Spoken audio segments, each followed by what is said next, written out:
안녕하십니까? 러빙타임 새벽을 여는 예수묵상 시간입니다. 오늘의 예수묵상 범위는 출애굽기 15장 1절로 21절까지의 말씀입니다. 오늘도 이 말씀 속에서 하루를 살아가는 데 필요한 영적인 힘을 얻게 되기를 간절히 소원합니다. 이때에 모세와 이스라엘 자손이 이 노래로 여호와께 노래하니 일렀으되 내가 여호와를 찬송하리니 그는 높고 영화로우시며 말과 그 탄자를 바다에 던지셨음이로다. 여호와는 나의 힘이요 노래시며 나의 구원이시로다. 그는 나의 하나님이시니 내가 그를 찬송할 것이요 내 아버지의 하나님이시니 내가 그를 높이리로다. 여호와는 용사시니 여호와는 그의 이름이시로다. 그가 바로의 병거와 그의 군대를 바다에 던지시니 최고의 지휘관들이 홍해에 잠겼고 깊은 물이 그들을 덮으니 그들이 돌처럼 깊음 속에 가라앉았도다. 여호와여, 주의 오른손이 권능으로 영광을 나타내시니이다. 여호와여, 주의 오른손이 원수를 부수시니이다. 주께서 주의 큰 위엄으로 주를 거스리는 자를 엎으시니이다.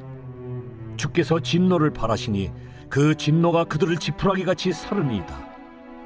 주의 콧김에 물이 쌓이되 파도가 언덕같이 일어서고 큰 물이 바다 가운데 엉기니이다. 원수가 말하기를 내가 뒤쫓아 따라잡아 탈취물을 나누리라. 내가 그들로 말미암아 내 욕망을 채우리라. 내가 내 칼을 빼리니 내 손이 그들을 멸하리라 하였으나 주께서 바람을 일으키심에 바다가 그들을 덮으니 그들이 거센 물에 납같이 잠겼나이다. 여호와여, 신중에 주와 같은 자가 누구니이까? 주와 같이 거룩함으로 영광스러우며 찬송할 만한 위엄이 있으며 기이한 일을 행하는 자가 누구니이까? 주께서 오른손을 드신즉 땅이 그들을 삼켰나이다. 주의 인자하심으로 주께서 구속하신 백성을 인도하시되 주의 힘으로 그들을 주의 거룩한 처소에 들어가게 하시나이다. 여러 나라가 듣고 떨며 블레셋 주민이 두려움에 잡히며 에돔 두령들이 놀라고 모압 영웅이 떨림에 잡히며 가나안 주민이 다 낙담하나이다. 놀람과 두려움이 그들에게 임하매 주의 팔이 크므로 그들이 돌같이 침묵하였사오니 여호와여, 주의 백성이 통과하기까지 곧 주께서 사신 백성이 통과하기까지였나이다. 주께서 백성을 인도하사 그들을 주의 기업의 산에 심으시리이다. 여호와여, 이는 주의 처소를 삼으시려고 예비하신 것이라. 주여, 이것이 주의 손으로 세우신 성소로소이다. 여호와께서 영원 무궁하도록 다스리시도다. 바로의 말과 병거와 마병이 함께 바다에 들어가매 여호와께서 바닷물을 그들 위에 되돌려 흐르게 하셨으나 이스라엘 자손은 바다 가운데서 마른 땅으로 지나간지라. 아론의 누이 선지자 미리암이 손에 소고를 잡으매 모든 여인도 그를 따라 나오며 소고를 잡고 춤추니 미리암이 그들에게 화답하여 이르되 너희는 여호와를 찬송하라. 그는 높고 영화로우시며 말과 그 탄자를 바다에 던지셨음이로다. 이스라엘 백성들은 하나님의 크신 권능으로 홍해를 건넌 뒤에 모세의 노래를 불러 하나님께 영광을 돌렸습니다. 그리고 그 모세의 노래의 내용은 바로 홍해에 심판하는 물을 통해 그분의 승리에 찬 구원으로 바로의 세력을 이기신 하나님을 찬양하는 것이었습니다. 그런데 이러한 모세의 노래는 요한계시록 15장에서 다시 반복되어 나타납니다.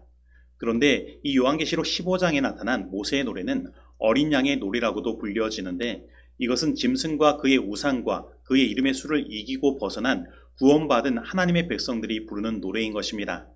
그래서 오늘 본문에 나타난 모세의 노래는 마지막 심판에서 구원을 얻은 자들이 부를 노래에 대한 예표라고 할 수 있습니다.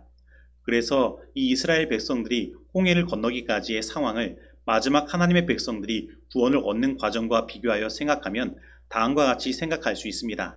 먼저 애굽의 군대가 홍해의 바다 모류에 서는 장면을 우리는 마지막 사단의 세력이 마지막 대쟁투를 위해 바다 모류에 서는 요한계시록 12장 17절 말씀과 비교하여 생각할 수 있습니다. 그리고 이러한 하나님의 백성을 마지막 코너에 몰아넣는 대쟁투는 사실 하나님의 유인책이었습니다. 하나님께서는 애굽의 군대를 홍해 바다에 수장시킴으로 그들을 심판하셨고 그 마지막 대쟁투의 끝에 하나님은 그 사단의 세력을 불로 심판하실 것입니다. 그리고 이 홍해의 심판과 불의 심판 끝에 하나님의 백성들은 모두 구원의 노래, 곧 모세의 노래, 어린 양의 노래를 불러 하나님께 영광을 돌릴 것입니다. 그렇다면 어떻게 이 하나님의 백성들은 이 홍해의 심판에서 그리고 마지막 불의 심판에서 구원을 얻을 수 있을까요? 우리가 어제 히브리서 11장 29절 말씀을 통해 살펴보았듯이 이들이 그 심판과 대쟁돼서 구원을 얻을 수 있는 유일한 이유는 바로 믿음인 것입니다.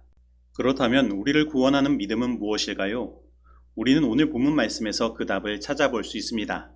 먼저 출애굽기 15장 2절 말씀은 우리에게 여호와는 나의 힘이시요 노래시며 나의 구원이시로다. 그는 나의 하나님이시니 내가 그를 찬송할 것이요 내 아버지 하나님이시니 내가 그를 높이리로다 라고 말씀하고 있습니다. 즉 우리를 구원하는 믿음은 여호와 하나님을 나의 하나님으로 받아들이는 믿음인 것입니다. 애굽의 열재앙으로 말미암아 하나님의 크신 권능이 온 애굽에 나타났지만 바로와 그의 백성들은 하나님을 나의 하나님으로 받아들이지 않았습니다. 그래서 바로는 교만했고 그곳이 자신들의 심판의 자리가 되는 줄도 모르고 홍해 바다 모래 위에 그의 군대를 세운 것입니다. 그리고 그들은 심판을 당한 것입니다. 그렇다면 오늘 우리들은 하나님을 누구의 하나님으로 믿고 있습니까? 혹 아직 나의 부모님의 하나님, 나의 친구의 하나님, 다른 어떤 사람의 하나님으로만 여기고 있다면 오늘 하나님을 나의 하나님으로 믿고 받아들이게 되기를 바랍니다. 그리고 출애굽기 15장 6절은 다음과 같이 이야기합니다. 여호와여 주의 오른손이 권능으로 영광을 나타내시니이다. 여호와여 주의 오른손이 원수를 부수시니이다. 특별히 여기에는 주의 오른손을 언급하고 있는데 이러한 여호와의 손과 관련하여 오늘 본문 말씀은 주의 손과 팔과 오른손이라는 표현으로 총 6번 사용되고 있습니다.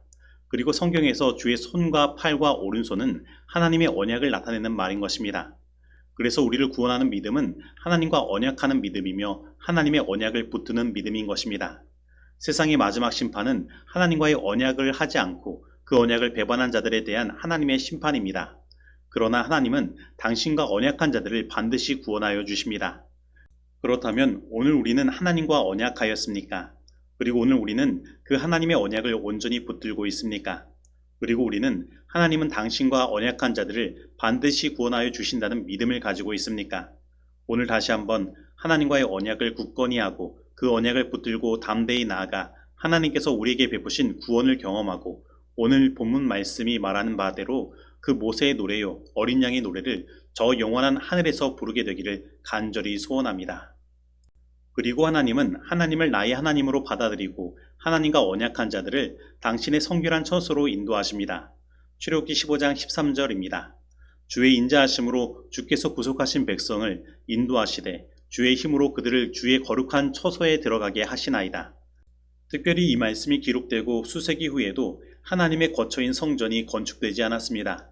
그런데 그럼에도 불구하고 모세는 이곳에 주의 거룩한 처소를 언급하고 있는 것입니다. 그래서 여기에서 언급되고 있는 주의 거룩한 처소를 우리는 저 영원한 하늘로 생각할 수 있습니다. 그리고 하나님께서는 반드시 그 백성들을 저 영원한 하늘로 인도하실 것입니다. 즉 하나님의 구원하심의 목적은 우리에게 하나님의 나라, 하나님의 왕국을 선물로 주시기 위함인 것입니다. 그런데 이 하나님의 왕국은 저 영원한 하늘에만 있는 것이 아니라 지금 이 땅에서도 우리는 경험할 수 있는 것입니다. 이스라엘 백성들은 홍해에서 구원을 얻고 광야 생활을 시작했습니다. 그리고 하나님은 그 광야에서 그들과 함께 거할 처소인 천막 성소를 짓게 하셨습니다. 그리고 이처럼 오늘 우리들은 구원을 얻고 이스라엘 백성들이 광야 생활을 하는 것처럼 지금 이 땅에 당신의 거처가 되는 교회에서 교회 생활을 하게 되는 것입니다. 그러면 하나님께서 당신의 구원하신 백성들을 당신이 거하는 성소로 이끄시는 이유는 무엇일까요? 출애굽기 15장 17절로 18절은 이렇게 말하고 있습니다. 주께서 백성을 인도하사 그들을 주의 기업의 산에 심으시리이다. 여호와여 이는 주의 처소를 삼으시려고 예비하신 것이라. 주여 이것이 주의 손으로 세우신 성소로소이다. 여호와께서 영원무궁하도록 다스리시도다 하였더라. 하나님께서 우리들에게 성소, 곧 교회 생활을 허락하신 이유는 우리를 영원무궁하도록 다스리기 위해서인 것입니다. 그리고 이 하나님의 다스림이 있는 곳, 바로 그것이 하나님의 왕국이요 천국인 것입니다. 그렇다면 오늘 우리는 이 교회 생활을 하면서 하나님의 왕국, 천국을 경험하고 있습니까? 만약에 그렇지 못하다면 그 이유는 무엇 때문입니까? 그것은 분명 우리가 하나님의 다스림을 받지 않고 있기 때문일 것입니다. 그러므로 오늘 오직 하나님의 다스림에 나를 맡기는 믿음을 회복하고 우리의 교회가 하나님 나라가 이 땅에 펼쳐지는 통로가 되는 교회 되기를 바랍니다. 만일 하나님의 백성들이 하나님의 말씀을 옳게 인식한다면 우리는 이곳 지상에 있는 교회 안에 천국을 가지게 될 것이다. 그리스도인들은 하나님의 말씀을 상고하기 위하여 열심을 내고 줄인 것처럼 갈급할 것이다. 저들은 성경의 이 말씀과 저 말씀을 비교하고 그 말씀에 대해서 명상하기 위한 시간을 갈망할 것이다. 저들은 조간신문이나 잡지나 소설을 구하기보다도 하나님의 말씀의 빛을 구하는 데 더 열심을 낼 것이다. 저희의 최대의 욕망은 하나님의 아들의 살을 먹는 것이요 그 피를 마시는 일일 것이다. 그 결과로 저희의 생애는 성경 말씀의 원칙과 허락에 일치하게 될 것이다. 성경의 교훈은 저들에게 마치 생명나무의 잎과 같은 역할을 하게 될 것이다. 그것은 그들 속에서 영생하도록 솟아나는 샘물이 될 것이다. 교회에 보내는 권면 86페이지의 말씀입니다. 이제 적용하는 시간입니다. 오늘 나는 하나님을 나의 하나님으로 받아들이고 있습니까? 오늘 나는 하나님의 언약한 백성으로 하나님의 그 언약에 손을 붙들고 믿음으로 나아가는 언약신앙을 하고 있습니까? 오늘 나는 하나님의 나라가 오늘 우리 교회에서도 경험될 수 있음을 믿고 하나님의 다스림에 나의 삶을 맡기고 있습니까? 오늘 이 말씀 속에서 내가 실천해야 할 것은 무엇입니까? 기도하시겠습니다. 하나님 아버지, 오늘 하나님께서 다른 어느 누구의 하나님이 아니라 바로 나의 하나님이 되어주시고 나를 구원하여 주시니 감사드립니다. 하나님, 저희들 하나님과 언약한 백성으로 하나님의 그 언약의 오른손을 붙잡고 담대히 앞으로 나아갈 수 있도록 인도하여 주옵시고 하나님의 다스림을 받는 주님의 백성으로서 주님의 말씀에 언제나 순종하게 하여 주옵시며 이 교회에서 하나님의 나라가 우리에게 경험되도록 우리를 이끌어 주옵소서. 그리고 우리를 주님께서 준비하신 저 영원한 하늘, 주님이 계신 처소로 인도하여 주옵소서. 예수님의 이름으로 기도드립니다. 아멘.